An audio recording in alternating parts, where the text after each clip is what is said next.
de gloria, en la que tú nos permites llegar una vez más a tu presencia, Señor, y estudiar tu preciosa palabra, Señor. Hoy te doy gloria y honra a ti por cada vida que en esta noche, Señor, puede conectarse a esta transmisión, Señor, y recibir fielmente lo que tú quieres para todos nosotros, Señor. Ministra nuestros corazones, ministra fielmente a cada una de nuestras vidas, enséñanos fielmente tu palabra. Es el deseo de nuestro corazón recibir de ti, Señor, recibir esa enseñanza pura, Señor, que proviene de lo alto, no la sabiduría de un hombre, Señor, sino lo que tú quieres, lo que tú deseas para cada uno de tus hijos, Señor, en esta hora. Allí donde tú estás, pídele al Señor en esta noche, dile, Señor, enséñame tu palabra, quiero ser instruido en ella, quiero ser formado fielmente, Señor, a través de la palabra, Señor, que seas tú, Dios mío, por medio de tu Santo Espíritu, Señor,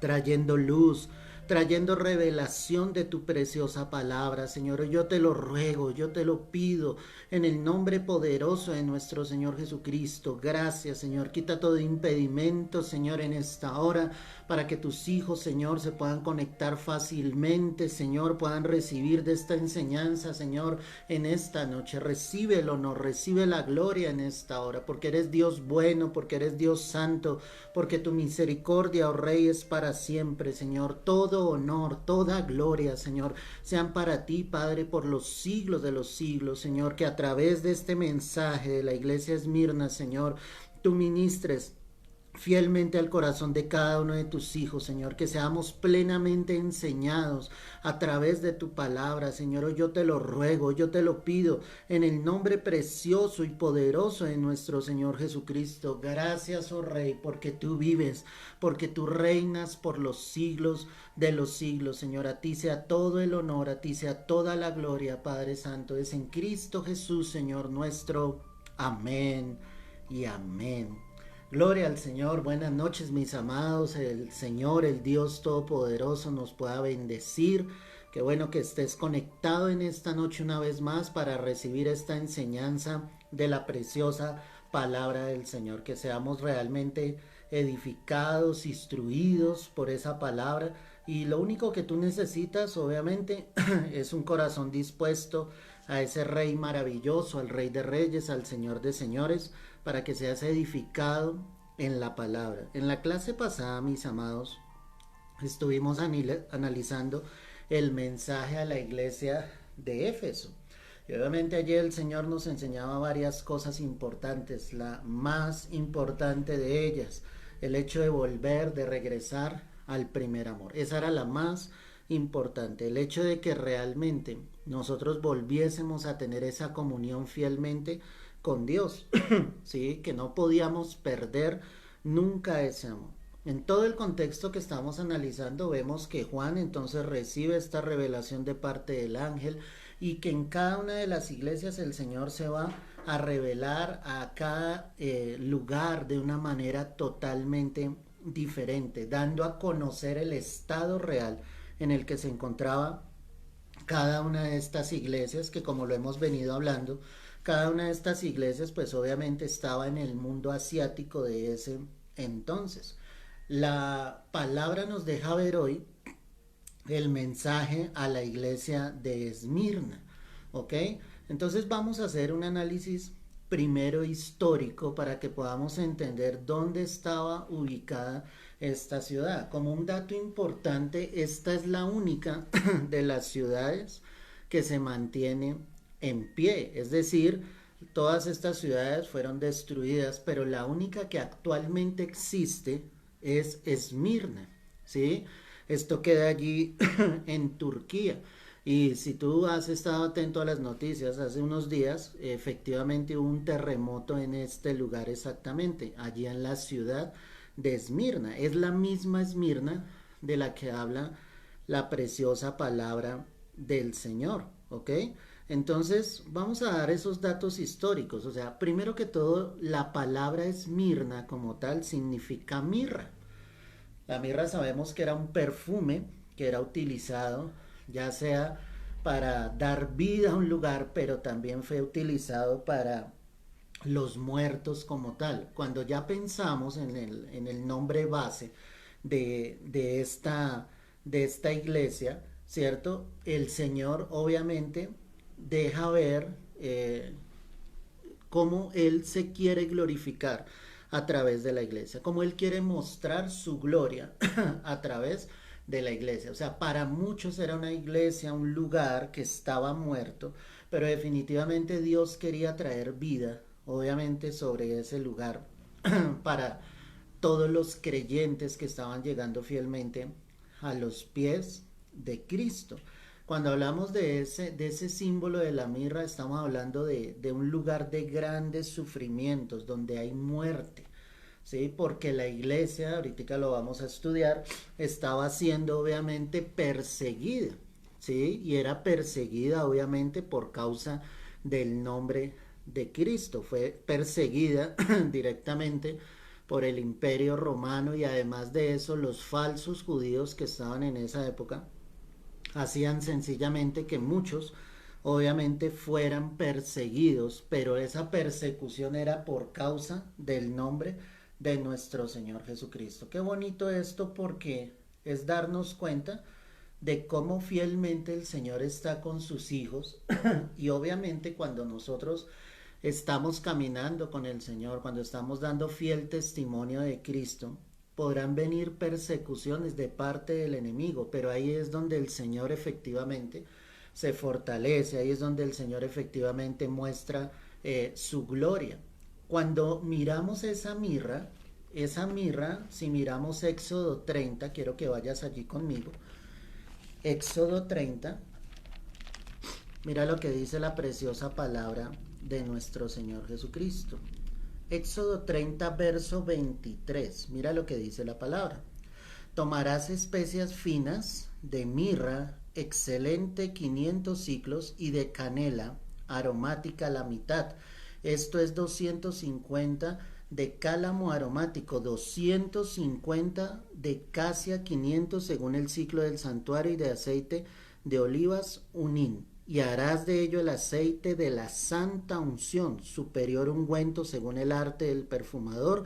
Será el aceite que dice ahí la palabra de la unción santa. Entonces, como estamos hablando de la mirra aquí formaba parte precisamente del perfume de la unción sagrada. Era lo que Dios había dicho efectivamente que debía estar allí en el tabernáculo, ¿sí? Para perfumar precisamente el lugar santo. Recuerda que el tabernáculo estaba compuesto de tres partes importantes. Una era el atrio, ¿cierto? El segundo era precisamente el lugar santo, y el tercer lugar era el lugar santísimo, donde se encontraba el arca del testimonio. Entonces, cuando miramos la palabra Esmirna, lo que estamos comparando es que Esmirna en el griego original significa precisamente mirra, y que esa mirra aquí en el texto que acabamos de leer efectivamente muestra que era utilizada para el lugar del tabernáculo. Cuando tú recuerdas que está mal traducido en la Biblia este pasaje, no son los magos de Oriente, son los sabios de Oriente que vinieron a traer sencillamente regalos, presentes al Señor Jesucristo cuando sabían que Él había nacido. Entonces recuerda que trajeron oro, trajeron incienso y trajeron mirra. Cada una de estas tres cosas simbolizaba obviamente algo especial. El oro, que simbolizaba la condición de Jesús como rey, estaba mostrando claramente que Cristo era ese rey, ¿sí? Y más que nada era el rey de Israel, o sea, era el rey prometido, era el Mesías prometido que efectivamente venía sobre Israel, que tristemente el pueblo judío no supo identificar, pero también le dieron incienso. El incienso muestra la condición divina de nuestro Señor Jesucristo, ¿sí? Es ese aroma precioso delante de Dios. Eso es lo que está mostrando la escritura allí.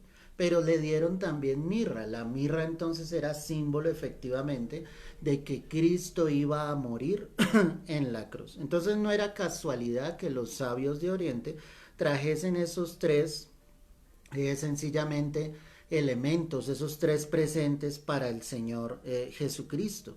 Entonces la mirra aquí aparece simbolizando obviamente a Esmirna. Te decía anteriormente, para los que están llegando a la transmisión, que Esmirna es la única ciudad que hoy en día subsiste. De todas las que aparecen allí en Apocalipsis, de esas 7 iglesias, que eran 7 ciudades diferentes, entonces Esmirna es la única que subsiste hoy en día. Y es llamada Izmir de Anatolia. Y te decía que está en el país de Turquía.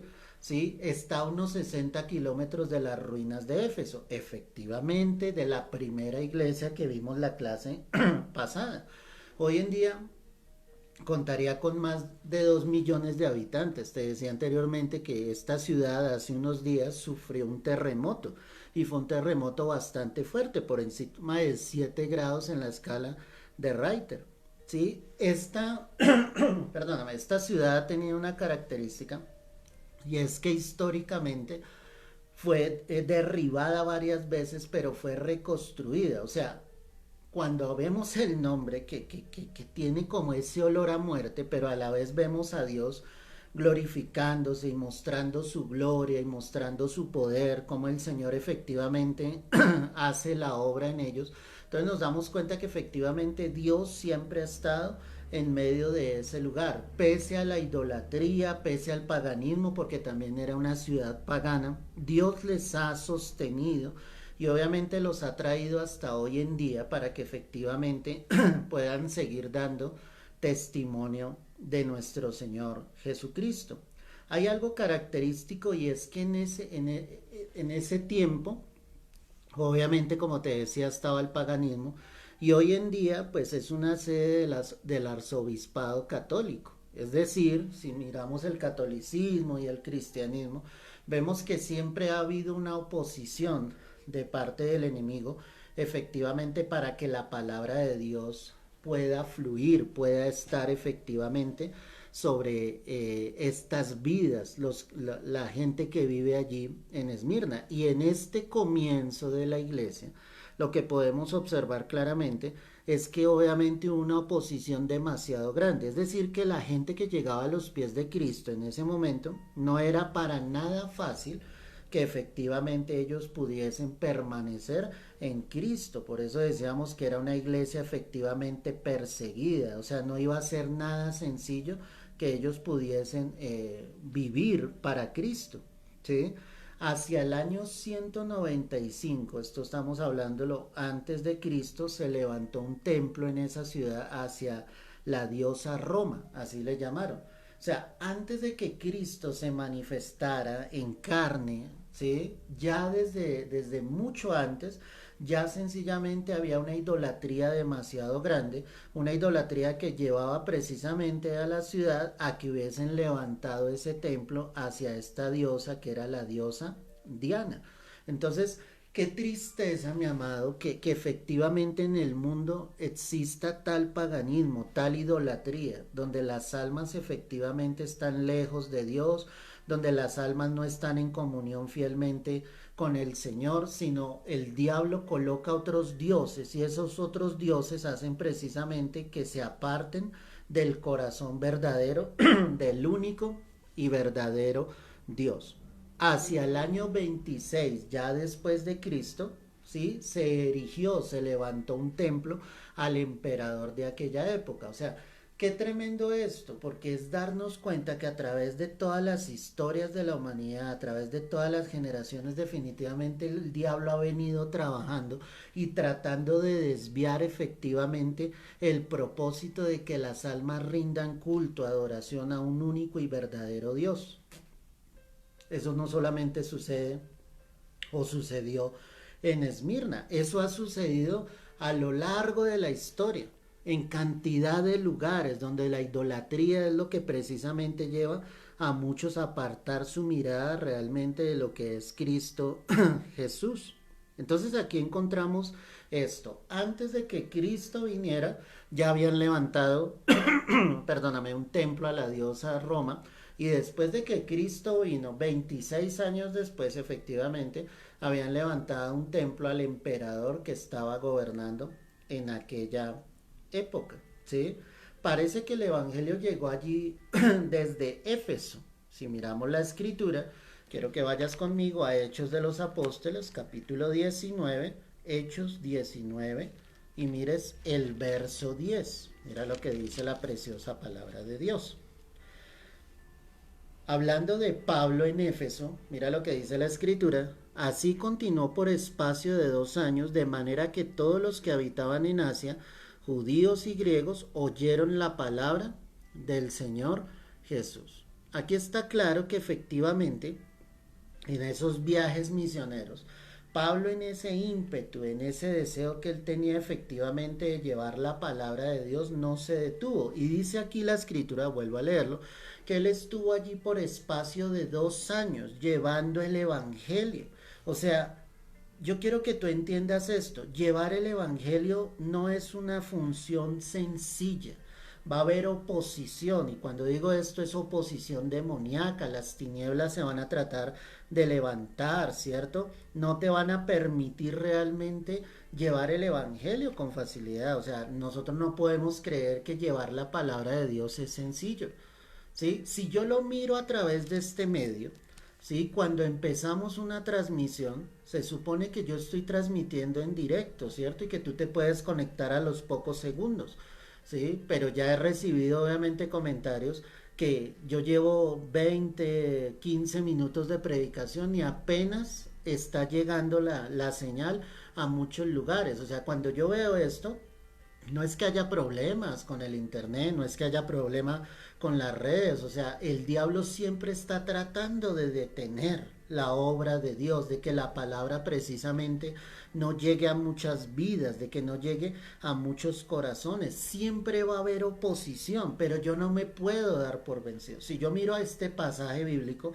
no fue que Pablo llegó allí a Éfeso, cerca a Esmirna, a llevar el evangelio, y al ver la dificultad o al ver la oposición, él se sintió sencillamente derrotado. No, antes recobró fuerzas, antes cobraba ánimo en el Señor, oraba, buscaba de la presencia de Dios, donde el Señor efectivamente se glorificaba y el evangelio efectivamente pudo llegar a muchas más vidas. Yo con esto lo que te quiero decir es, tú no te puedes dar por vencido, ¿sí? Llevar la palabra no va a ser sencillo. El Señor mismo dijo que si en algún momento, ¿sí?, nos recibían en una casa, ¿cierto?, pero en determinado instante no recibían la palabra del Señor, que saliéramos de ese lugar y sacudiéramos nuestros pies. O sea, Él no estaba diciendo te van a recibir con alegría, con gozo. Van a haber muchos lugares donde efectivamente la palabra no va a llegar, donde efectivamente la palabra no va a ser bien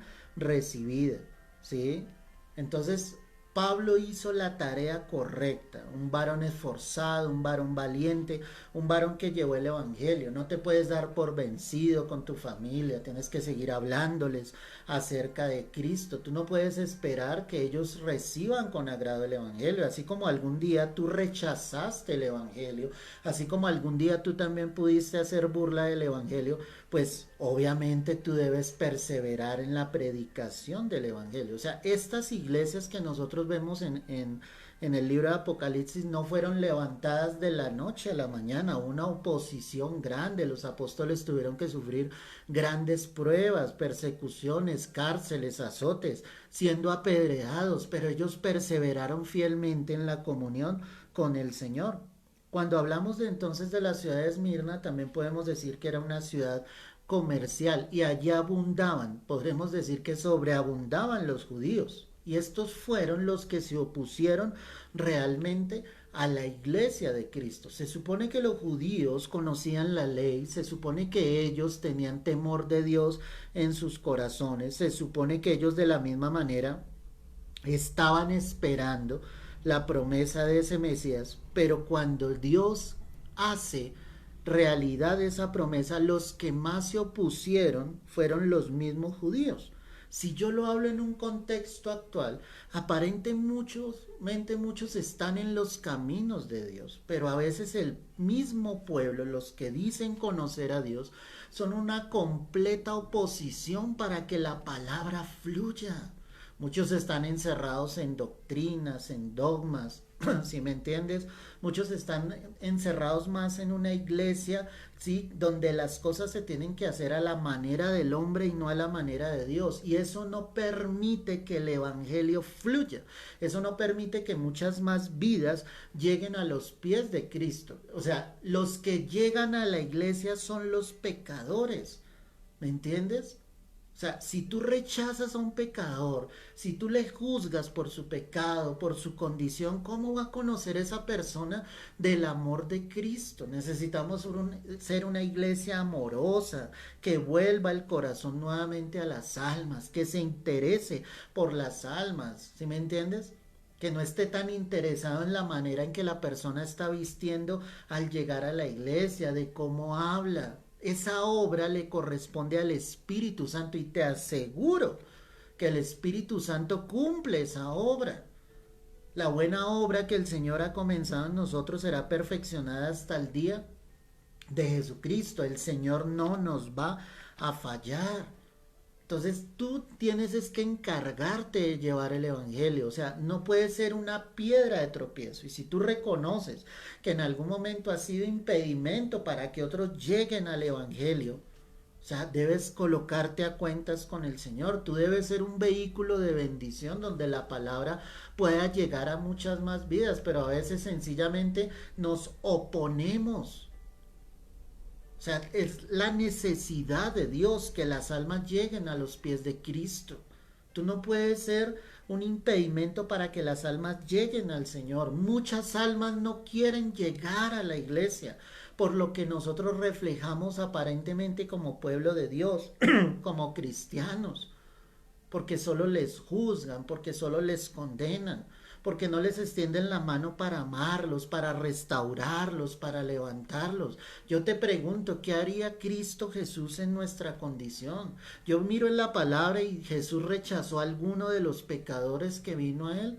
Ninguno, hermano, todos él los recibía. Obviamente él les hablaba, obviamente él les confrontaba y les decía, solo debes caminar, seguirme, no pecar. Pero el amor de Dios era más fuerte que el juicio, que la condenación. Entonces lo que tuvieron que vivir los apóstoles no era nada fácil. Humanamente, ¿qué habrían hecho ellos? Ellos se habrían rendido, habrían dado un paso al costado y sencillamente no habrían continuado predicando la palabra. Pero Pablo estuvo 2 años allí en Éfeso, en Esmirna, llevando el evangelio, llevando la preciosa palabra de Dios. Los judíos, escúchame bien esto, se oponían fieramente a la predicación. O sea, para ellos era indignante que los apóstoles estuvieran hablando acerca de Jesucristo y se oponían totalmente. Pero eso no fue impedimento para que los santos hombres de Dios continuaran con la labor en la cual el Señor les había entregado. Mira lo que dice Hechos de los Apóstoles, perdóname, capítulo 13, verso 50. Hechos 13:50. Pero los judíos instigaron, mira este término, a mujeres piadosas y distinguidas y a los principales de la ciudad y levantaron persecución contra Pablo y Bernabé y los expulsaron, ¿qué dice la palabra? De sus límites. Cuando la palabra me habla de esto, ¿cierto? En ese primer viaje misionero nos damos cuenta cómo los judíos se levantaban, ¿sí? E instigaban los ánimos de las mujeres piadosas del pueblo, como diciéndole, mire esos hombres lo que están haciendo. Y obviamente en el corazón de cada persona surgía ese deseo de oponerse a esos hombres que estaban trayendo esa palabra, que era la palabra de Dios, que era la palabra única, que era la palabra verdadera. Qué terrible esto. Y empezaron a perseguir entonces a Pablo y a Bernabé, hasta sacarlos de sus límites. También la palabra me deja ver allí en Hechos 14, verso 2. Mas los judíos, esto sucedió en Iconio, mas los judíos que no creían excitaron y corrompieron los ánimos de los gentiles contra los hermanos. O sea, qué oposición tan grande. O sea, antes ellos de ayudar, de preguntarse y decir, ¿no será verdad lo que ellos están predicando?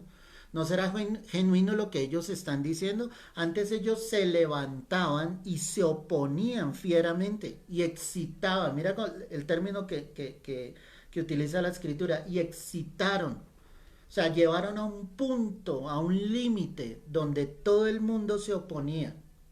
Los gentiles se levantaron en contra, obviamente, de Pablo y Bernabé, que eran los que estaban llevando el Evangelio. Vuelvo y te repito, ¿quién ha dicho que llevar el Evangelio es fácil? ¿Quién ha dicho que llevar el Evangelio es una delicia? Y quiero que me entiendas el término, una delicia en el hecho de que tú dices, no, todo está perfecto, todo está bien, el enemigo no se levanta, no hay pruebas, no hay disturbios, no hay alteración, no, todo lo contrario. Cuando hay una vida que se decide llevar el Evangelio, pues va a haber una oposición por parte de las tinieblas, porque a Satanás lo que le interesa es que las almas obviamente no vengan a los pies de Cristo. Hechos 14:5 dice: pero cuando los judíos y los gentiles, juntamente con sus gobernantes, se lanzaron a afrentarlos y, ¿qué dice ahí? Y apedrearlos. O sea, no solamente aquí ya eran los judíos, sino los judíos ya habían excitado el ánimo de los gentiles. ¿Quiénes eran los gentiles? Recuerda que eran los que no pertenecían literalmente al pueblo judío. Y ya se habían unido los dos, tanto los gentiles como los judíos. Y lo único que hacían era afrentarlos y apedrearlos, literalmente. Si la palabra lo dice es porque fue así. O sea, ellos apedreaban a los apóstoles por llevar el evangelio. Qué diferencia el evangelio de hoy en día, ¿no? Porque los que predican el evangelio esperan que los aplaudan, que los feliciten, que sean reconocidos, que tomen una posición, que sean prosperados, que sean bendecidos. Eso es todo lo contrario a lo que dice la preciosa palabra de Dios. Porque estos hombres eran apedreados por llevar el evangelio. Porque realmente vivían para Cristo, porque estaban predicando lo que Cristo les había enseñado. Perdóname. No era un evangelio facilista, no era un evangelio donde la gente aparentemente llegaba a los pies de Dios y ellos podían seguir sus vidas normalmente. No, era un evangelio radical, era un evangelio transformador, era un evangelio donde las almas realmente se sentían confrontadas consigo mismo, con su pecado, y eso lo llevaba a un arrepentimiento para volver su vida a Cristo. Era salir de la religiosidad y realmente colocar su mirada en Jesús.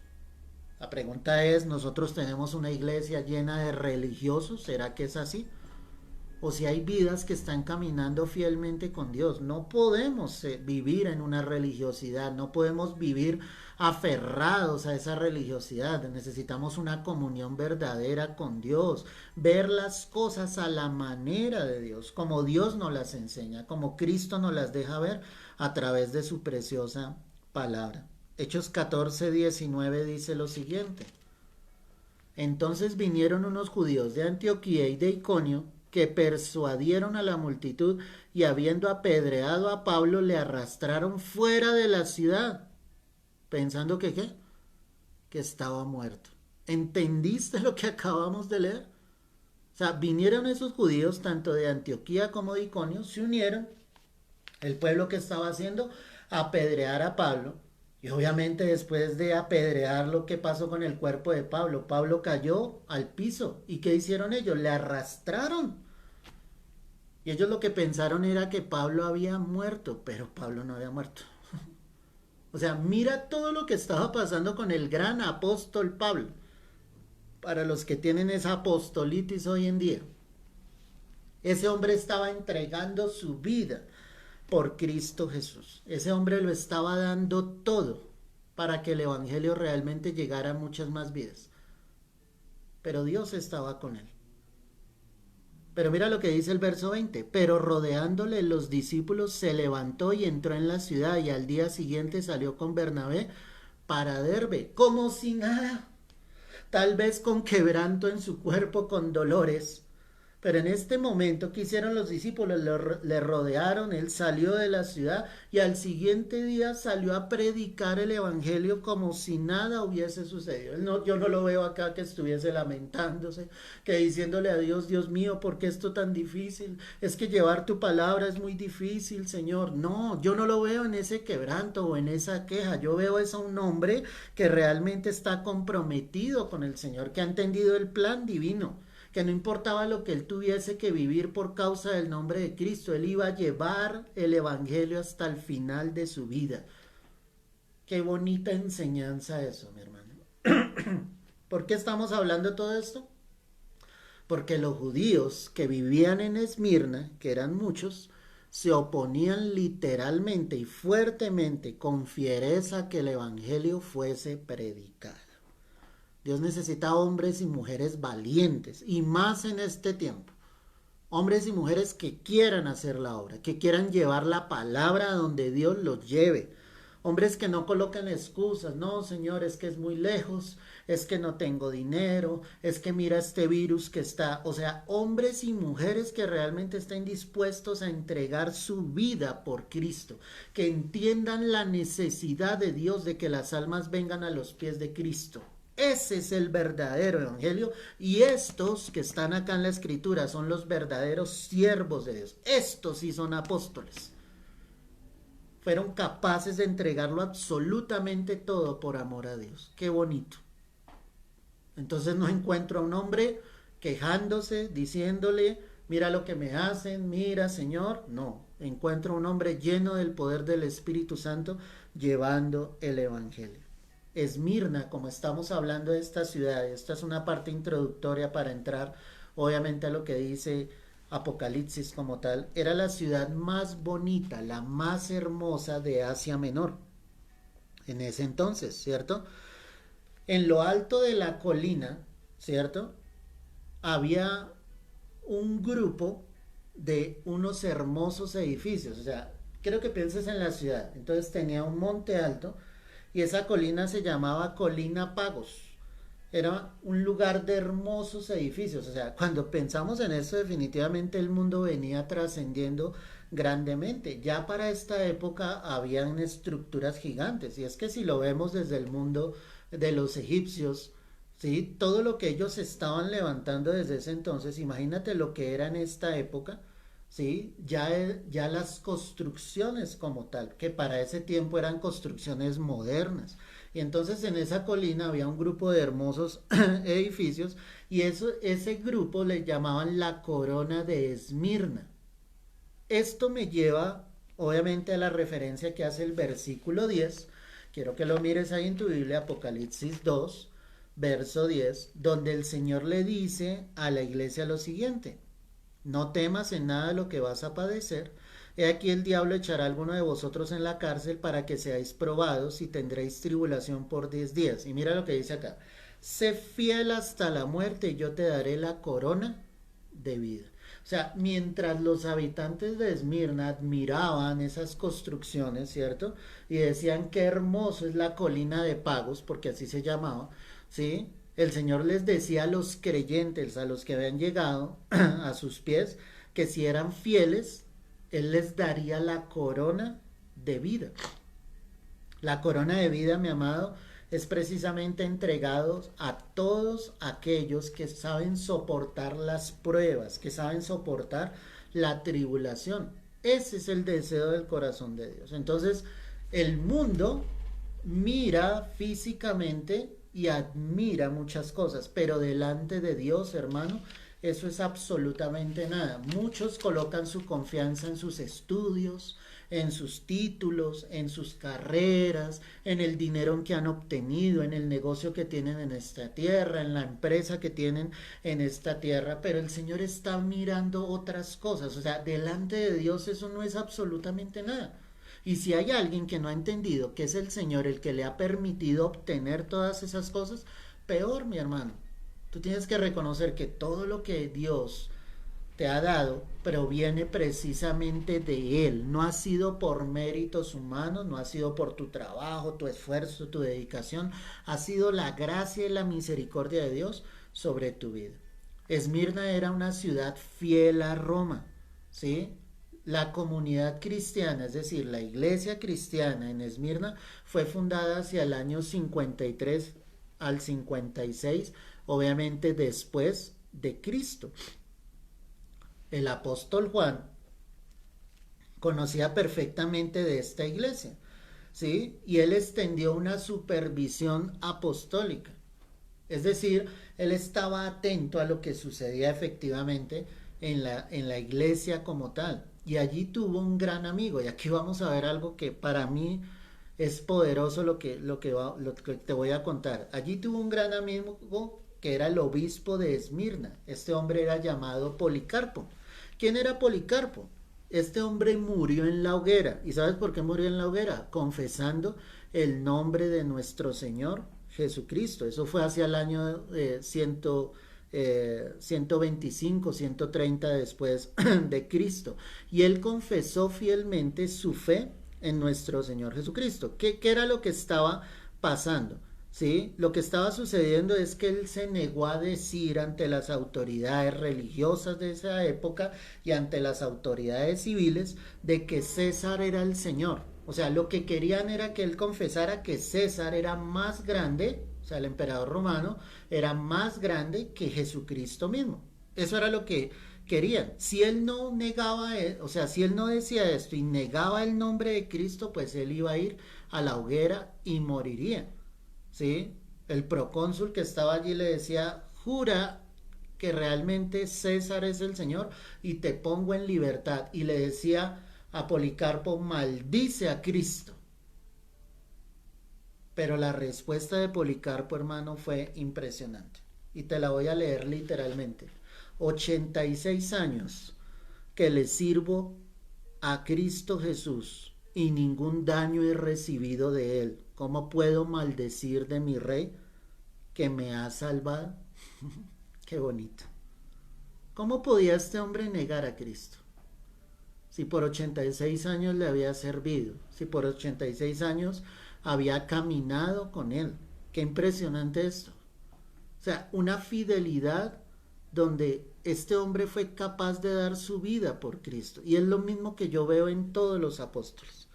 O sea, ellos entendieron el plan divino y llegaron a la conclusión de que ellos iban a entregar su vida por Cristo. Y quiero recordarte, Pedro entonces murió crucificado con su cabeza boca abajo, es decir, invertido porque no quería morir de la misma manera en que Cristo murió en la cruz. Pablo fue decapitado, le cortaron su cabeza. Esteban, sí, tú recuerdas, uno de los servidores fue apedreado y de esta manera murió. Cuando pensamos en Juan, el que estamos observando acá, el que recibe la revelación, él murió sencillamente desterrado allí en la isla de Patmos. O sea, cada uno de ellos fue capaz de entregar su vida por Cristo. Cada uno de ellos llegó hasta el final confesando su fe en Cristo. El mundo tratará de decirte, niega a tu Cristo, niega a Jesús. Niega a Jesús y recibirás gloria, recibirás alabanza. Pero nosotros no podemos dudar de nuestra fe un solo instante. Tenemos que mantenernos firmes hasta el final. Yo estoy convencido de que iré hasta el final. Estoy convencido de quién es Cristo en mi vida. Estoy convencido de quién es mi Señor Jesús en mi vida. Y todo lo que sea necesario lo haré para llegar hasta el final de la carrera, confesando su nombre, amando a Cristo Jesús. No importa lo que pueda venir, no importa que en algún momento lleguen a perseguir tu vida, no importa la tribulación que venga, no importa los azotes que recibas del mundo, tienes que caminar firme en tu fe en Cristo Jesús. Y Policarpo realmente es un ejemplo claro, ¿sí? Y te leo nuevamente lo que él dijo, 86 años que le sirvo y ningún daño he recibido de él. ¿Cómo puedo maldecir de mi rey que me ha salvado? ¿Cómo maldecir a nuestro rey que nos ha salvado? ¿Cómo negar a Cristo Jesús? Si alguno le niega delante de los hombres, el Señor nos negará delante del Padre. Muchos le llamarán a la puerta diciéndole, Señor, Señor, ábrenos. En tu nombre hicimos milagros, echamos fuera demonios. Pero el Señor tendrá que decirles, apartados de aquí, hacedores de maldad, yo no los conozco. Porque nunca, nunca rindieron plenamente su vida a Cristo. Nunca predicaron el verdadero evangelio. Predicar un evangelio diferente al que se nos ha sido dado, eso es muy sencillo. ¿Me entiendes? Llenar lugares a través de palabras de los hombres, de humanismo, de filosofías, de genealogías, es algo muy sencillo y se puede lograr. Las estrategias humanas funcionan, pero eso no quiere decir que Dios esté allí. Eso no quiere decir que el Señor esté respaldando realmente esa obra. Nosotros tenemos que estar conscientes de estar predicando la verdadera palabra de Dios, un evangelio que no esté adulterado, un evangelio que lleve realmente las almas a los pies de Cristo. Entendiendo todo esto, quiero que mires allí Apocalipsis 2:8. ¿Sí? Y la clase pasada te dije que los que estuvieran interesados me enviaran un mensaje, ya sea a través de la transmisión o por Messenger, para que yo te pudiese enviar el cuadro que vamos a trabajar. Si hay alguno de los que está conectado en este momento que aún no tiene su cuadro, escríbeme y yo con mucho gusto te lo enviaré allí por Messenger para que tú lo puedas imprimir, para que en clase lo tengas y sepas exactamente de qué manera estamos trabajando. Entonces, lo primero que vamos a analizar acá es la presentación que Jesús hace, ¿sí?, a la iglesia de Esmirna. ¿Cómo se presenta Cristo Jesús a la iglesia de Esmirna? Entonces mira Apocalipsis 2:8, el Señor dice, y escribe al ángel de la iglesia en Esmirna, el primero y el postrero, el que estuvo muerto y vivió, dice esto. Muy bien. Recuerda que cada carta es escrita a los ángeles de la iglesia, que son los pastores. Es decir, aquel receptor inicial era el pastor y el pastor tenía que transmitir ese mensaje a la iglesia. ¿Cómo se presenta Cristo? Como el primero y el postrero. ¿Sí? Ya en otras ocasiones hemos visto que nuestro Señor Jesucristo se presenta de esta manera. Cristo es el de siempre. ¿Me entiendes? Y cuando hablamos el de siempre, es que Él permanece por los siglos de los siglos. Mira lo que dice la carta a los Hebreos, el capítulo 13, el verso 8. Hebreos 13, verso 8. Y allí la palabra nos va a dejar ver más claramente lo que estamos hablando acá, sobre el primero y el postrero. Entonces dice aquí la palabra de nuestro Señor. Hebreos 13, 8. Jesucristo es el mismo ayer y hoy y por los siglos. Amén y amén. Eso deja ver el estado eterno de Cristo Jesús. ¿Sí? Nos deja ver, como lo hemos hablado en otras ocasiones, que Jesús no fue creado por el Padre. ¿Correcto? Jesús es creador. Eso lo tienes que tener claro. Jesús no es menos que el Padre. O sea, tanto el Padre como el Hijo como el Espíritu Santo son uno solo. Y la palabra me está dejando ver que Él es el mismo ayer, hoy y por los siglos de los siglos. O sea, lo que está mostrando la palabra es la eternidad del Señor. O sea, Él está desde antes de todas las cosas y estará después de todas las cosas. Por eso el Señor se presenta aquí como el primero y el postrero. Él es el principio de todo y será el final de todo. ¿Sí? Nadie creó a Dios. Esa es una de las preguntas que muchas veces nos hacen las personas cuando están llegando a los pies de nuestro Señor Jesucristo. ¿Sí? Y alguno llega y pregunta y dice, bueno, ¿y quién creó a Dios? A Dios no lo creó nadie porque Él es eterno. Él es primero y postrero. Jesucristo, que es el que está hablando acá. Él es el primero y el postrero. Cristo es el de siempre. Para comprobar aún más, mira Éxodo 3, el verso 14. Éxodo 3, verso 14. Mira lo que dice la preciosa palabra del Señor. Cuando Moisés le pregunta al Señor y le dice, bueno, y si el pueblo me pregunta que de parte de quién voy, ¿sí? Mira la respuesta que le dio el Señor. Éxodo 3, verso 14. Dice la escritura así. Y respondió Dios a Moisés, yo soy el que soy. Y dijo, así dirás a los hijos de Israel, yo soy, me envió a vosotros. Además dijo a Moisés, Dios a Moisés, así dirás a los hijos de Israel, Jehová, el Dios de vuestros padres, el Dios de Abraham, Dios de Isaac, Dios de Jacob, me ha enviado a vosotros. Este es mi nombre para siempre, con él se me recordará por todos los siglos.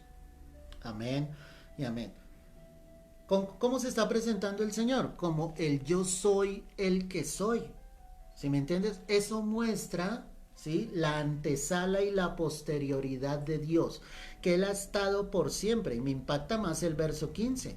Si dice, si ellos preguntan de parte de quién vas, entonces tú le dirás así a los hijos de Israel, el Dios de vuestros padres, el Dios de Abraham, el Dios de Isaac, el Dios de Jacob. Es decir, 3 generaciones habían pasado y el Señor está diciendo, en esas 3 generaciones yo he sido el mismo ayer, hoy y por los siglos de los siglos. O sea, Él es el Dios eterno, el Dios de siempre.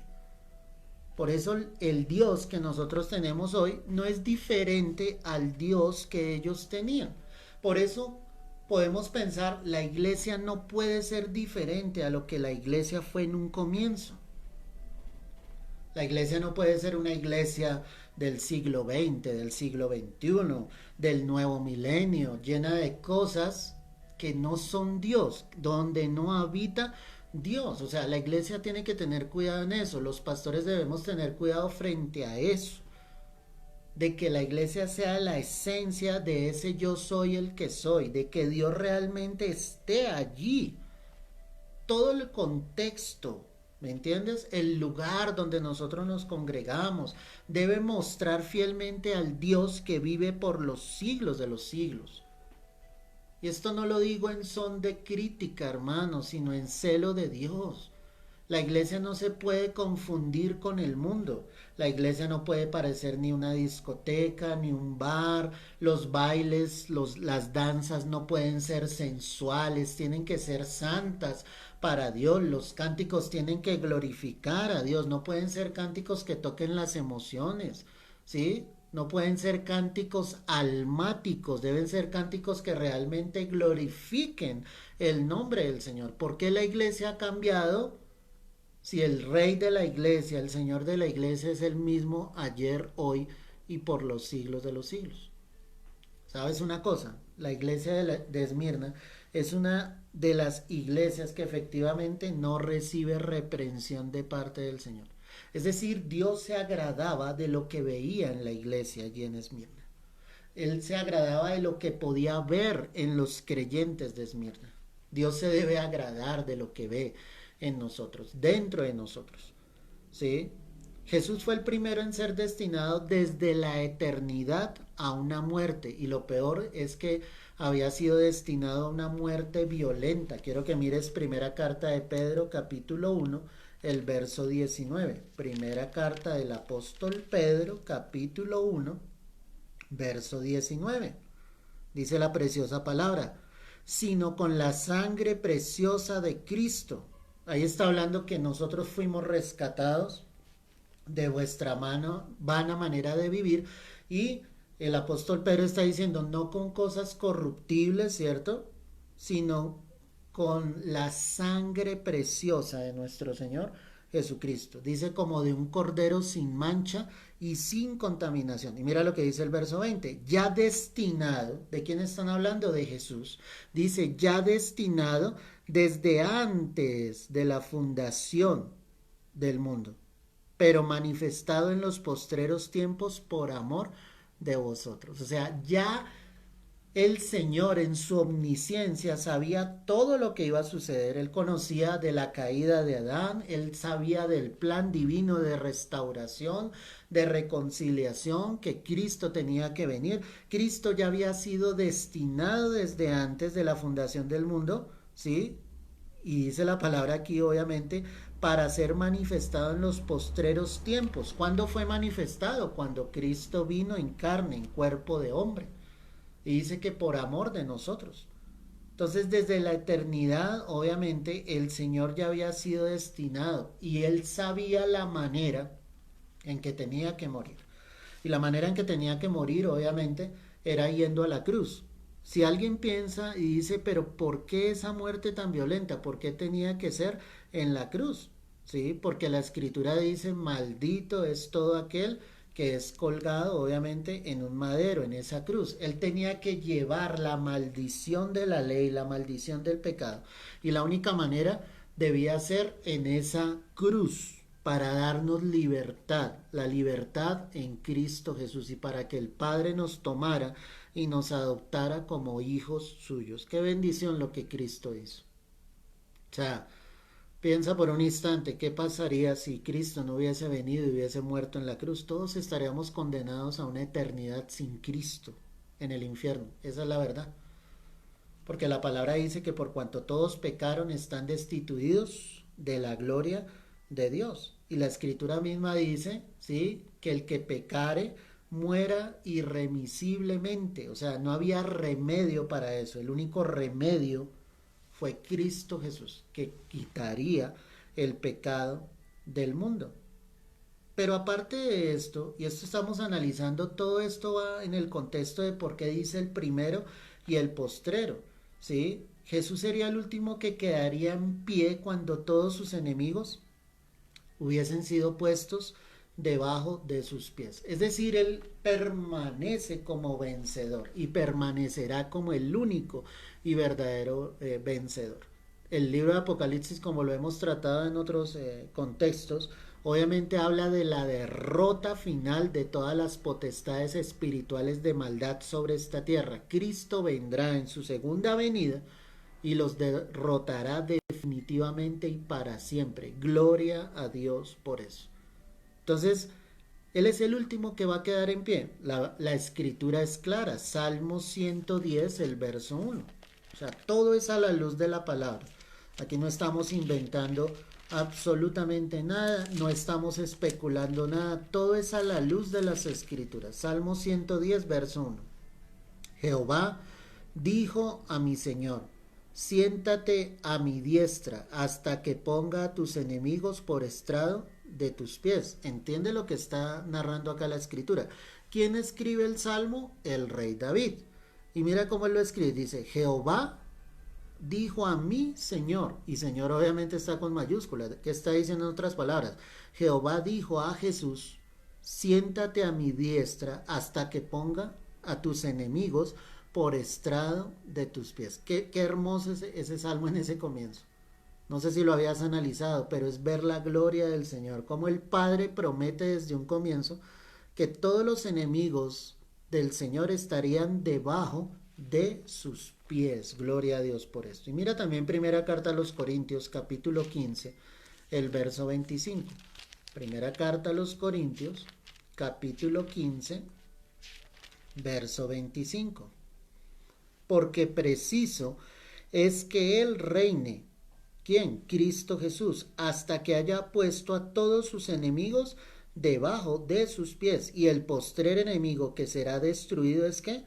La muerte. ¿Qué quiere decir con esto? Obviamente la muerte sigue existiendo, los seres humanos seguimos muriendo, pero cuando Cristo definitivamente venga a reinar, pues el postrer enemigo que será destruido es la muerte. ¿Sí? Mira por un momento lo que el Señor habla aquí en Juan, ve allí conmigo, lo que el Señor le dijo a la hermana de Lázaro, ¿sí? Cuando tanto Marta como María le recriminaron. Juan capítulo 11, verso 25, el 24. Mira, Marta le dijo, yo sé que resucitará en la resurrección en el día postrero. El Señor le estaba diciendo, Marta, tu hermano va a resucitar, y ella creía que era la resurrección postrera, pero el Señor le estaba hablando de esa resurrección inmediata. Le dijo Jesús, yo soy la resurrección y la vida. El que cree en mí, aunque esté muerto, que dice la palabra, vivirá, y todo aquel que vive y cree en mí no morirá eternamente. ¿Crees esto? Entonces el postrer enemigo que será derrotado es la muerte. Ahora piensa en lo siguiente, si la muerte no toca nuestras vidas, si el Señor viene antes entre las nubes, pues nosotros no conoceremos la muerte, así como sucedió con Elías y Enoc, que son los dos hombres de testimonio en la palabra que fueron arrebatados, llevados obviamente hacia la presencia del Señor. Entonces la muerte será derrotada, o sea, la muerte no volverá a existir, estaremos en el estado eterno. Por eso era que Jesús le decía, yo soy la resurrección y la vida. ¿Qué pasó con Lázaro? Lázaro resucitó, pero en el proceso normal de la vida, pues Lázaro volvió a morir. ¿Sí me entiendes? Pero si él había colocado su fe en Jesús, esa palabra se cumplía sobre él, sobre Marta y sobre María, si efectivamente ellos habían creído en Cristo Jesús. Yo soy la resurrección y la vida. El que cree en mí, aunque esté muerto, vivirá. Amén, gloria a Dios. Es que esa es la promesa y esa es la esperanza de los hijos de Dios. Por eso un hijo de Dios, como te lo he dicho en otras ocasiones, tú no le debes temer a la muerte. Para mí el vivir es Cristo y el morir es ¿qué? Ganancia. Si el Señor definitivamente determinara que llegó el momento de partir de esta tierra, no te atemorices por eso, tú irás a la gloria eterna, tú irás a la vida eterna. Di amén por eso, mi amado, porque nos espera ese regalo hermoso en los cielos, la vida eterna. Entonces el último que quedará en pie cuando todos sus enemigos sean puesto debajo de sus pies será Cristo. Por eso Él es el primero y es el postrero. Pero la palabra también dice allí en Apocalipsis 2, el verso 8, dice el que estuvo muerto y vivió, obviamente. Era Jesús el único que podía decir eso. O sea, Jesús murió, pero al tercer día resucitó, gloria a Dios. Por eso es la manera en que Cristo nos puede alentar. ¿Sí? Él murió por fidelidad a la voluntad del Padre Celestial. ¿Ok? O sea, ¿cuál era la voluntad de Dios? Que la humanidad fuese salva y la única manera de hallar esa salvación era a través de Cristo Jesús. ¿De qué manera? Con la muerte del Señor en la cruz. El que no conoció pecado por nosotros se hizo pecado. ¿Dónde se hizo pecado? En la cruz. Fue hecho maldición por nosotros. Cumplió la ley a cabalidad. Por eso él dijo, no vine para abrogar la ley, vine para cumplirla. ¿Ok? Cristo cumplió la ley, efectivamente, en la cruz del Calvario. Entonces, Él puede alentar a las suyas, diciéndoles, yo ya estuve muerto, pero vivo. O sea, hay un testimonio. La muerte no le pudo retener. Él vive y está sentado a la diestra de Dios Padre. Él domina toda situación, controla la historia y tiene las llaves de la muerte y del Hades. O sea, Él está allí en su trono de gloria, habiendo resucitado, habiendo ascendido al cielo, y Él tiene un control absoluto. Si yo lo estoy mirando hacia la iglesia de Esmirna, él tenía un control absoluto de lo que le estaba pasando a ellos, porque la iglesia estaba siendo perseguida, pero Dios les alienta y les dice, no se preocupen, yo estoy con ustedes, yo estoy en control de la situación. Si la muerte no me pudo retener, mucho menos ninguna circunstancia sobre esta tierra. O sea, tú no puedes perder tu fe en el Señor, no puedes permitir que lo que sucede en tu contexto te haga perder la fe que has colocado en Cristo Jesús. Necesitas ir tomado de la mano del Señor día tras día. Definitivamente el Señor pues tiene las llaves, ¿cierto?, de la muerte y del Hades. Cuando miramos la palabra, quiero que vayas allí a la carta a los Efesios. Y este es un pasaje que obviamente causa un poco de incógnita, de disturbio, ¿sí me entiendes? O sea, porque no hay claridad, obviamente, sobre lo que el Señor nos quiere decir, o para muchos tal vez no hay esa claridad, pero efectivamente el Señor muestra que Él descendió a las partes más bajas de la tierra y que definitivamente, sí, predicó a los espíritus encarcelados. ¿Qué quiere decir todo esto? Está en primera carta de Pedro, quiero que vayas allí. Verso 18 del capítulo 3. Primera carta del apóstol Pedro, capítulo 3, ¿cierto? Verso 18.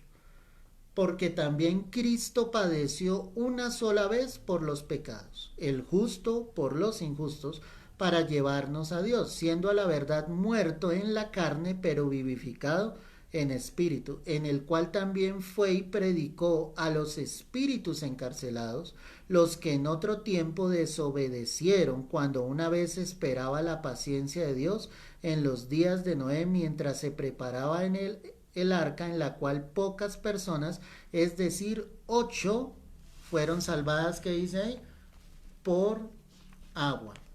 Entonces, ¿qué está mostrando acá la palabra? Que el Señor fue y predicó a esos espíritus encarcelados, obviamente en un comienzo de la creación, cuando el Señor advirtió que vendría un diluvio, ¿sí? ¿Qué hizo la humanidad de ese tiempo? Ellos no creyeron, ellos tuvieron en vano esa predicación, pero aquí hay testimonio efectivamente de que cuando el Señor fue muerto, ¿sí? Él fue y predicó, o sea, dio testimonio, ¿sí? De que Él vive y reina por los siglos de los siglos, a todos esos seres que desobedecieron efectivamente la palabra de Dios, que no quisieron atender a la palabra de Dios. Para esto muchos es locura. Otros dirán, eso es una falsa doctrina, pero la verdad es que la escritura es demasiado clara en todo esto, mi hermano, y nos deja ver efectivamente que el Señor fue y dio testimonio. El infierno, como lo hemos hablado en otras ocasiones, y precisamente esta mañana creo que lo hablábamos, sí, es un lugar real. Fue el día de ayer cuando hablamos del rico y Lázaro. Si quieres ver ese mensaje, también es de mucha bendición, sí, y el Señor muestra claramente que es un lugar real. Entonces él fue y dio testimonio, o sea, en esos 3 días donde Jesús estuvo muerto, ¿qué hizo el Señor? La palabra entonces nos deja ver que Él descendió a las partes más bajas de la tierra, es decir, al infierno mismo, y allí fue y dio testimonio efectivamente de lo que el Señor quería dar a conocer. O sea, nadie puede decir en esta tierra que nunca se le advirtió. O sea, volviendo al contexto de Esmirna, ¿qué estaba pasando? Ellos iban a ser perseguidos por causa del nombre de Cristo, pero definitivamente el Señor les alienta y les dice, tranquilos, la muerte no les va a poder retener. Es como recordándoles lo que acabamos de ver allí en el Evangelio según San Juan, cuando el Señor le hablaba a Marta y le decía, yo soy la resurrección y la vida, pues el que cree en mí, aunque esté muerto, efectivamente vivirá. ¿Sí? Quiero que mires Efesios 4, verso 9. Era lo que te estaba diciendo. Y esto de que subió, mira, ¿qué es? Sino que también había descendido primero a las partes más bajas de la tierra. O sea, está hablando de la resurrección de Cristo, está hablando efectivamente, ¿sí? De que Él fue al cielo, pero que antes de ir al cielo, Él descendió a las partes más bajas de la tierra. Algunos encuentran conflicto en este momento y dicen, pero el Señor le dijo a aquel ladrón que se arrepintió que hoy mismo estaría con él en el paraíso. Eso solo se podía hacer a causa de la omnipresencia de Dios. O sea, Dios podía estar al mismo tiempo en el infierno y en el cielo, ¿sí? Con ese hombre. Hablando en su parte, ¿qué? Divina. ¿Qué era lo que tenía que resucitar de Jesús? Su cuerpo. Entonces al tercer día su cuerpo resucita, ¿sí? Y asciende al cielo. Vuelvo a leer Efesios 4:9. Y eso de que subió, ¿qué es? Sino que también había descendido primero a las partes más bajas de la tierra. El que descendió es el mismo que también subió por encima de todos los cielos para llenarlo todo. Amén y amén. Las partes más bajas de la tierra es el infierno mismo. Y allí estuvo el Señor y tomó las llaves precisamente de la muerte y del Hades. Entonces, todo esto que te estoy explicando es porque la iglesia de Esmirna, los creyentes de Esmirna, sufrían una persecución. ¿Por qué era su persecución? Por causa del nombre de Cristo, por causa del Evangelio, pero el Señor les alienta, les da ánimos, ¿sí? Y les dice, mira en el verso 9, ahí viene la aprobación de Dios. Si tú tienes el cuadro que te estoy diciendo, ya vimos entonces, obviamente, la presentación, cómo se presentó el Señor, el primero y el postrero, el que estuvo muerto y vivió. Esa es la manera en que Cristo se da a conocer a la iglesia de Esmirna. Y ahora les va a mostrar qué les aprueba Dios, qué les está aprobando Dios. Mira, yo conozco tus obras y tu tribulación y tu pobreza, pero tú eres rico. Ok, lo primero que vamos a mirar entonces es, conozco tus obras. ¿Cuáles eran las obras de los creyentes de Esmirna? Ellos reflejaban el fervor de su primer amor. Recordemos por un momento Apocalipsis 2, verso 4. Pero tengo contra ti que has dejado ¿qué? tu primer amor. A diferencia de los creyentes de Éfeso, los creyentes de Esmirna no habían perdido su amor en el Señor. O sea, él conocía sus obras, ¿sí? Cuando dice la palabra, y eso lo vamos a leer, pero me adelanto un poco, de esa pobreza, los creyentes que estaban llegando, ¿sí? Eran los más humildes o los que habían llegado en una condición medianamente social con su trabajo a causa del nombre de Cristo. ¿Qué pasaba? Pues apenas se enteraban que eran cristianos, los echaban de sus trabajos, les empezaban a perseguir y venía necesidad, venía una aflicción económica grande. Entonces Dios conocía las obras de ellos, Dios conocía el amor de esos creyentes hacia Cristo. O sea, el contexto que nos rodea, el contexto social no nos puede desanimar. Antes nos debe animar a caminar con Dios. Así no tengas el dinero suficiente, así no tengas la provisión que tú quisieras, el hecho de saber que Cristo está con cada uno de nosotros nos debe animar fielmente a continuar adelante. Entonces Dios conocía el amor de esos creyentes. O sea, tú le puedes mostrar a los demás lo que tú quieras, pero el único que puede ver tu corazón, cómo estás aquí adentro, qué hay, es el Señor. Definitivamente es el único que puede ver el amor que tú tienes fielmente hacia Él. Y eso es lo que desea Cristo, ver corazones que realmente estén llenos del Señor, corazones que lo amen, corazones que continúen pese a la tribulación que pueda haber, pese a la adversidad, pese a la persecución, que tú puedas estar tomado fielmente de la mano del Señor y continuar adelante. Así eran los creyentes de Esmirna. Qué asombroso eso y qué bonito. Qué bendición tan grande. Porque ellos no se iban a soltar de la mano del Señor. Por eso Dios no les reprende absolutamente nada. Les está probando antes sus obras, su amor, su fidelidad en Cristo. Tienes que ser fiel, fielmente en el Señor. No puedes dar un paso al costado, ¿sí? La fidelidad a Cristo traía esa tribulación. Qué curioso. O sea, ser fieles al Señor les traía esa tribulación. Cualquier otro diría, no, mejor me voy a apartar de la iglesia, mejor me voy a apartar del Señor. Pero era tanto el amor que esos creyentes tenían al Señor que ellos permanecían fieles. Tu amor hacia Dios debe ser muy grande. El mundo te va a perseguir. Muchas cosas van a suceder en tu vida. Los hijos de Dios también pasamos por momentos económicos difíciles también, en este tiempo más. ¿Quién ha dicho que no? La mano de Dios va a estar ahí. Pero hay momentos difíciles económicos, hay enfermedad, hay tribulación, hay problemas en el hogar muchas veces con nuestros hijos, con nuestro esposo, nuestra esposa. ¿Quién dijo que no? Pero todo eso, tu mirada debe estar puesta en el Señor, siempre, siempre enfocada en Dios, para que tú puedas continuar, hermano, adelante, que haya un ferviente amor por Cristo en tu corazón. Cuando el Señor habla y les dice tu pobreza, allí aparece una palabrita en el griego que es potkein, te la voy a deletrear, P-T-O-K-H-E-I-A-N, tokeian, ¿sí?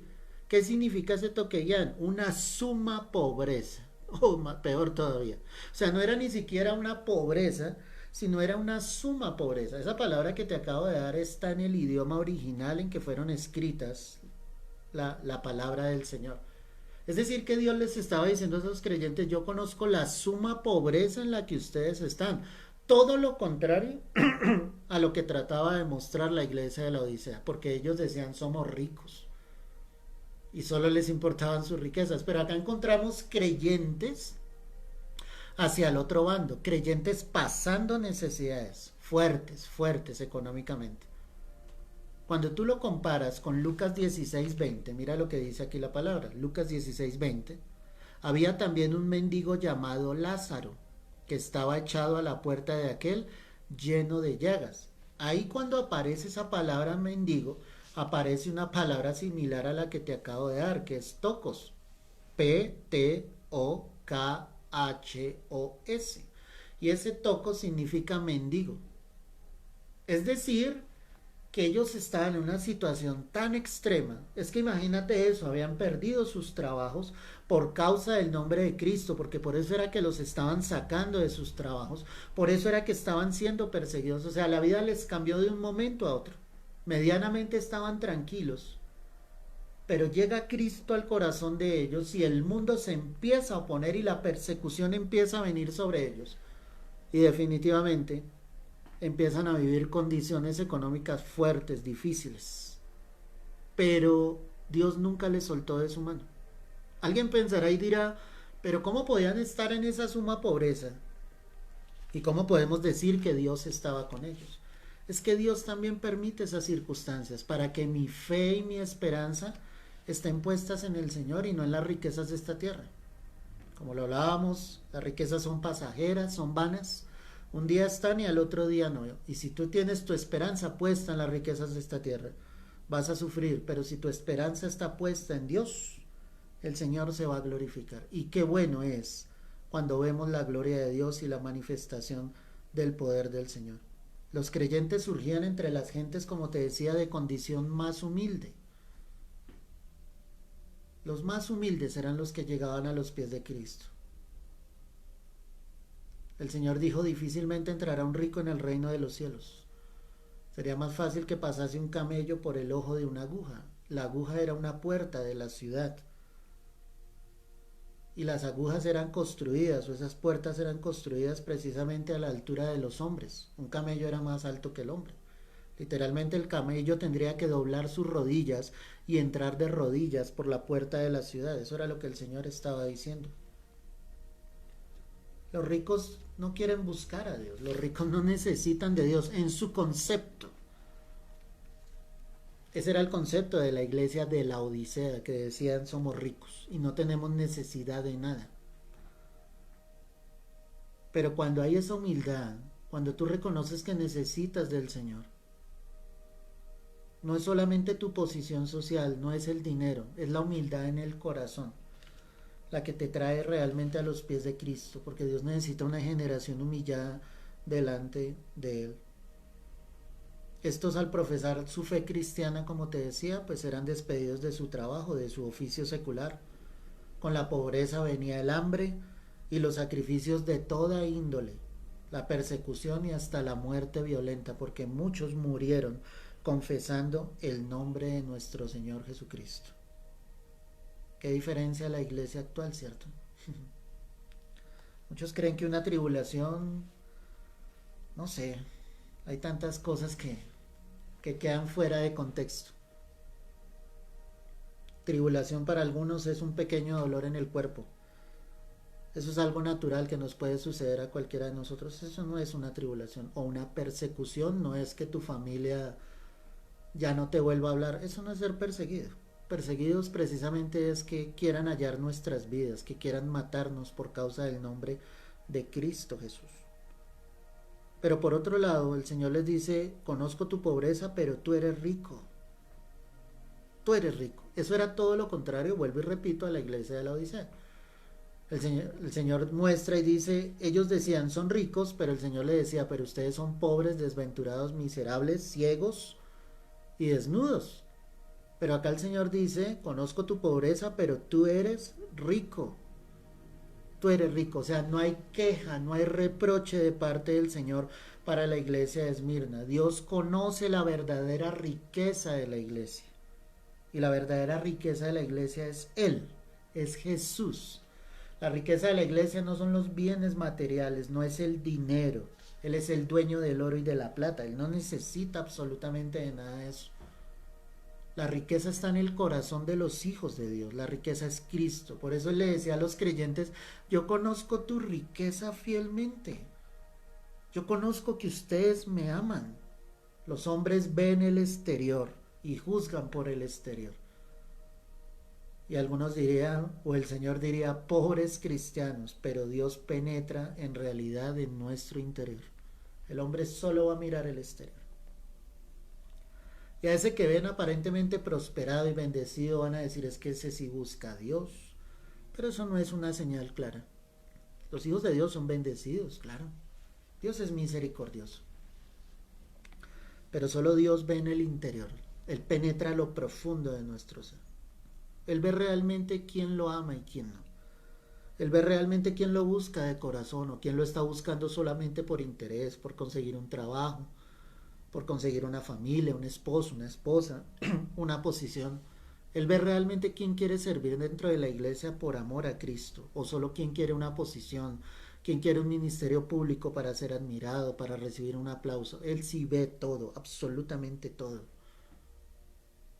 Él sí sabe quiénes son verdaderamente sus hijos, sus siervos. Él sí lo conoce.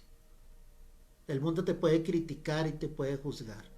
El mundo puede hablar muchas cosas de ti, pero Cristo es el único que realmente puede decir de ti quién eres tú. Y eso te lo quiero dejar en claro. Cristo podía ver en el corazón de los creyentes de Esmirna quiénes eran ellos. Además de esto, la palabra dice: y la blasfemia de los que se dicen ser judíos y no lo son, sino sinagoga ¿de qué? De Satanás.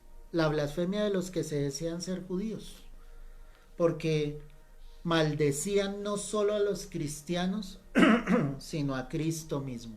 O sea, tanta era la oposición de los judíos que blasfemaban contra los cristianos, contra los creyentes y contra Cristo mismo, porque es que estaban peleando, era con la iglesia, con Dios mismo. Eso le pasó al apóstol Pablo. Yo no encuentro que el Señor le diga: Pablo, ¿por qué persigues a mis hijos o a mi iglesia? Él le dijo: ¿por qué me persigues? Es que la lucha no es contra los hombres. Alguien que se opone a la iglesia de Cristo no está peleando contra el hombre, está peleando contra Dios mismo. Jesús mismo confrontó a este grupo en Juan 8, verso 41. Juan 8, verso 41. Mira lo que dice la palabra.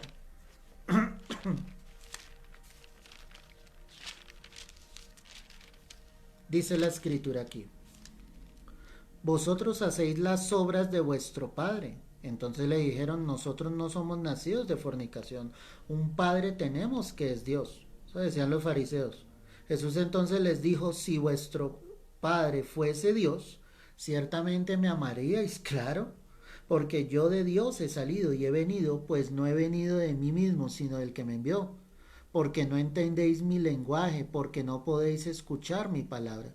Vosotros sois de vuestro padre el diablo, y los deseos de vuestro padre queréis hacer. Él ha sido homicida desde el principio, y no ha permanecido en la verdad, porque no hay verdad en él. Cuando habla mentira, de lo suyo habla, porque es mentiroso y padre de mentira.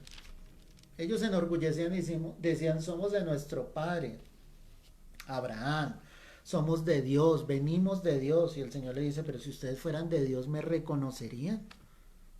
Decían tener a Dios en sus vidas, vivir para Dios. Los fariseos eran una secta que se había apartado sencillamente para vivir aparentemente plenamente para Dios, pero estaban haciendo todo lo contrario, estaban persiguiendo a Jesús, querían hallar falta en él. Y estos de la sinagoga de Satanás que habla aquí el Señor son exactamente los mismos. Y cuando digo exactamente los mismos, son las generaciones de estos, son sus familiares que instigaron a perseguir a los cristianos. O sea, si tú no tienes al Señor en tu corazón, tus generaciones van a ser exactamente iguales. Van a estar lejos de Dios, van a decir tener a Dios en su boca, pero sus corazones definitivamente estarán lejos del Señor. Judá, o cuando hablamos del nombre judío, en hebreo es Yehuda. Te lo voy a deletrear: Yehuda. Y ese Yehuda significa alabanza, una glorificación a Dios, una estancia a agradecer a Dios. Eso me lleva al mismo nombre, aleluya, ¿cierto? Alaben a Dios. Es decir, que ese nombre es poderoso. Y aquí yo me encuentro con judíos que en cambio de alabar y glorificar a Dios, lo único que estaban haciendo era persiguiendo a los cristianos. Entonces dentro de ellos había muchos que se decían ser del Señor, pero eran sinagoga de Satanás. Qué tremendo como el Señor los llama. O sea, hijos del diablo les estaba diciendo. Y volvemos a lo mismo que te decía al comienzo. O sea, tú debes ser un instrumento para que la iglesia sea edificada, para que crezca. Tú no puedes ser un instrumento donde detengas la obra de Dios, donde no permitas al Espíritu Santo hacer la obra del Señor. La iglesia es de Cristo. Él fue el que murió en la cruz por su iglesia. Nosotros debemos ser instrumentos, puentes de bendición para que las almas efectivamente lleguen a Cristo. Génesis 29, verso 35, me da luz sobre lo que te estoy diciendo acerca del nombre de los judíos. Génesis 29, verso 35, hablando de Raquel y Lea, y aquí están hablando de los hijos de Jacob. Dice, concibió otra vez y dio a luz un hijo y dijo, esta vez alabaré a Jehová. Por esto llamó su nombre Judá y dejó de dar a luz. Ahí está comprobado bíblicamente que el nombre Judá significa alabanza o alabar a Dios. ¿Qué hacían ellos en cambio de glorificar a Dios? Pues todo lo contrario. Los judíos perseguían a los cristianos de Esmirna. Qué triste esto. Una cosa es la congregación de Jehová y otra muy diferente es la sinagoga de Satanás. La iglesia debe ser eso, la congregación de Jehová, de Dios, de todo lo que es Dios, de todo lo que es la esencia de Dios. La iglesia debe ser eso, el lugar donde llegan las almas y se encuentran cara a cara con Dios. Debe ser un lugar de alabanza donde se glorifique a Dios, no al pastor, no a los hombres, ¿sí? Donde Cristo realmente sea el centro absolutamente de todo. Entonces ya tenemos esa aprobación. Hay una advertencia de parte del Señor o una exhortación en el verso 10. No temas en nada lo que vas a padecer. He aquí el diablo echará a alguno de vosotros en la cárcel para que seáis probados y tendréis tribulación por 10 días. Es decir, el Señor les estaba advirtiendo, les estaba diciendo, va a venir algo difícil sobre ustedes, pero no teman. No teman en nada lo que van a padecer. En otras palabras, el Señor estaba diciéndole, voy a estar con ustedes. La persecución es usada por Dios para su gloria y para su honra, para mostrarnos un propósito divino. O sea, no pienses que la persecución sencillamente es para que tú te vengas al piso, al suelo, no. O sea, tienes que estar fortalecida en el Señor. Génesis 50, el verso 20, es un pasaje muy hermoso. Y mira lo que dice acá la escritura. Génesis 50, verso 20. Vosotros pensasteis mal contra mí, mas Dios lo encaminó a bien para hacer lo que vemos hoy, para mantener en vida a mucho pueblo. Esas eran las palabras de José hacia sus hermanos. Sus hermanos lo vendieron, quisieron deshacerse de él. Y todo eso que en un comienzo aparentemente fue malo, fue terrible, Dios lo usó para bien, para la vida de José, para que él estuviese allá en Egipto como el segundo al mando y para que años más adelante su familia y todo el pueblo sencillamente llegara para que ese pueblo subsistiera en medio de esa hambruna tan terrible que hubo sobre la faz de la tierra, esos 7 años de vacas flacas. ¿Te das cuenta cómo usa Dios la tribulación a nuestro beneficio? Hechos 2:23, mira lo que dice aquí la palabra. Hechos 2, verso 23. Y ya estamos terminando, mis amados. Dice la escritura así. A este entregado, está hablando de Jesús, y obviamente es el discurso de Pedro, la primera predicación. A este entregado por el mandamiento, determinado consejo y anticipado conocimiento de Dios, prendisteis y matasteis por manos de inicuos, ¿qué? Crucificándole. Pues obviamente el mismo Señor Jesús fue perseguido, fue llevado a la cruz, pero había un propósito, era el propósito de la salvación sobre la humanidad. No temas en nada lo que vas a padecer. Y el famoso pasaje bíblico de Romanos capítulo 8, verso 28, mi amada iglesia. Y sabemos que a los que aman a Dios todas las cosas les ayudan a bien. Esto es a los que conforme a su propósito son llamados. Amén y amén. Los que hemos sido llamados, todo nos ayuda bien. es conforme al propósito de Dios. Dios iba a permitir esa persecución sobre la iglesia de Esmirna, pero el Señor efectivamente iba a estar con ellos y no les iba a soltar de su mano un solo momento. Dice que el diablo echaría a alguno de ellos en la cárcel. Cuando hablamos de esa cárcel, hablamos de una palabra en el griego que es ballo, te lo deletreo, Ballo. ¿Sí? Eso significaba arrojar. Las cárceles eran como una cisterna en la que se entraba por un agujero en el techo, imagínate eso. Entonces había un agujero en el techo, ¿sí? Y allí metían a los hombres. O sea, terrible. Estrechos, tal vez habían muchos, y el Señor estaba diciendo desde ya, habrá esa tribulación, muchos serán echados en la cárcel, pero definitivamente el Señor mostraba que iba a estar con ellos. Ustedes tendrán tribulación por 10 días. ¿Sí? Ese periodo era un periodo breve. Lo que el Señor muestra es que tú vas a aguantar, o sea, tú vas a resistir. Si tú estás tomado de la mano de Dios, no importa la tribulación, no importa la persecución que quiera venir sobre tu vida, definitivamente tú vas a estar aferrado a Dios y podrás resistir fielmente esa tribulación. En el tiempo del cristianismo en esta época hubo 10 persecuciones al mundo cristiano. La más fuerte fue la 10ª. Es para que entiendas lo que estamos hablando acá.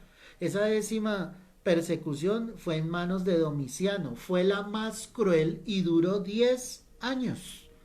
Pero ¿qué hizo la iglesia? Pudo resistir, y la iglesia hoy permanece gracias a la fe de esos cristianos de esa época. Nosotros debemos resistir firmes las acechanzas del maligno contra la iglesia. Las puertas del Hades jamás, jamás, jamás van a prevalecer contra la iglesia de Cristo. Hay una iglesia firme, hay un pequeño remanente que está orando, que está clamando, que está llevando el evangelio. No importa cuál sea tu tribulación, permanece firme. Esmirna vivió, ellos específicamente, vivieron 2 grandes persecuciones. Y escúchame esto. En la primera murieron 1500 personas, hubo 1500 mártires perseguidos por causa del nombre de Cristo, pero 1500 personas que se fueron a la presencia del Señor porque confesaron su fe en Cristo. En la segunda murieron 800.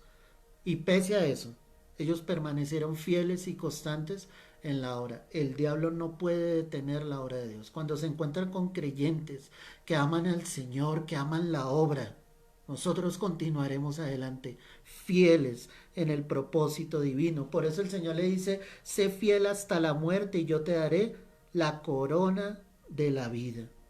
No significa hasta que mueras. Ojo con esto. Lo que está diciendo el Señor es hasta que tengas que morir, incluso al punto de morir. O sea, sé fiel ante toda circunstancia. Así la muerte esté cerca de tu vida, permanece fiel en Cristo Jesús. No te des por vencido, y el Señor promete la corona de vida. Y la corona de vida, vuelvo y te repito, será entregado a todos aquellos que supieron soportar la prueba, continuar adelante en medio de la tribulación. Creyente, ojo con esto, es el que se fía de Dios.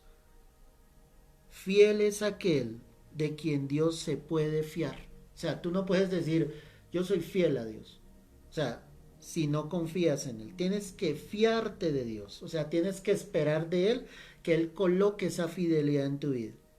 Y ahí el Señor colocará esto y tú podrás ser fiel a Él, y de la misma manera el Señor será fiel en cada uno de nosotros. Solo podemos ser fieles sobre la base de la fidelidad de Dios, entendiendo que Él es fiel, no desconfiando del Señor, sabiendo que Dios te va a sacar a victoria. Debes ser entonces fiel a Dios, fiel a su palabra y al poder del Espíritu Santo que Él nos da día tras día.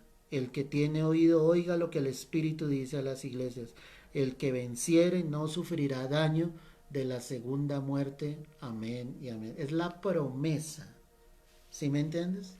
Es la promesa de que iremos al cielo. Es la promesa de que efectivamente no estaremos ante el juicio, ante el gran trono blanco. Apocalipsis 11.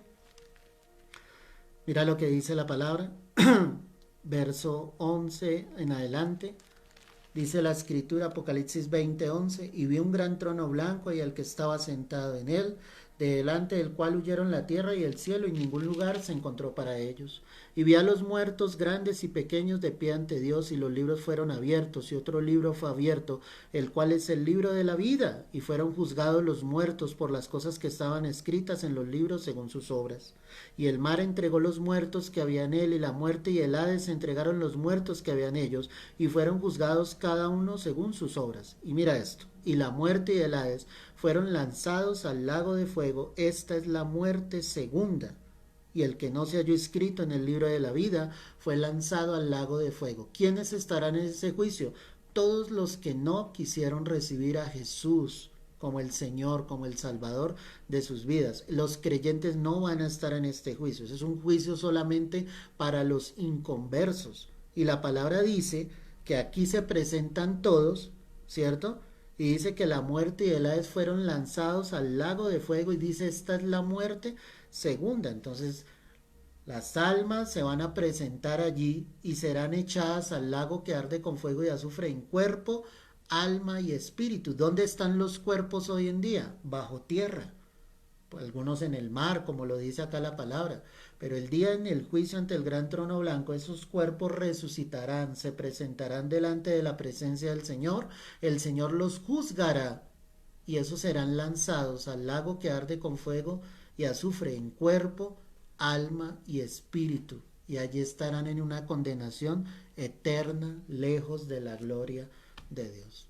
Por eso el Señor les promete a los cristianos de Esmirna y hoy a nosotros: el que venciere no sufrirá daño de la segunda muerte. Es la promesa de la vida eterna para estar para siempre con el Señor. Padre, yo quiero darte gracias por todo lo que tú nos has dicho en esta noche. Permite que haya un pueblo esforzado, creyentes valientes, que prediquen tu palabra, que se tomen de tu mano. Que la tribulación, la persecución no detenga la obra, Señor, que tú has determinado sobre todos nosotros. Que esta iglesia sea ejemplo para que podamos continuar adelante. No son las riquezas de esta tierra. Tú conoces la aflicción, tú conoces el dolor, tú conoces aún la escasez en algunos momentos, pero tú estás allí sustentándonos, formándonos, dándonos fuerzas para seguir adelante, Dios. Gracias por tu palabra y por toda esta enseñanza en esta noche. Es en Cristo Jesús. Amén y amén. Amén, la gloria sea para el Rey de Reyes. No olvides que si quieres el cuadro que estamos estudiando, envíame un mensaje para que te lo pueda enviar a través de Messenger y sencillamente lo puedas imprimir para que lo tengas pendiente para las próximas clases. Espero de corazón que este mensaje que Dios nos ha dado y esta enseñanza haya sido de bendición para tu vida. Dios te guarde y te bendiga, y estaremos el próximo viernes estudiando nuestra siguiente iglesia, que será la iglesia de Pérgamo. Un abrazo, Dios te guarde, sé fiel hasta la muerte y el Señor te dará la corona de vida. Dios te bendiga y te guarde.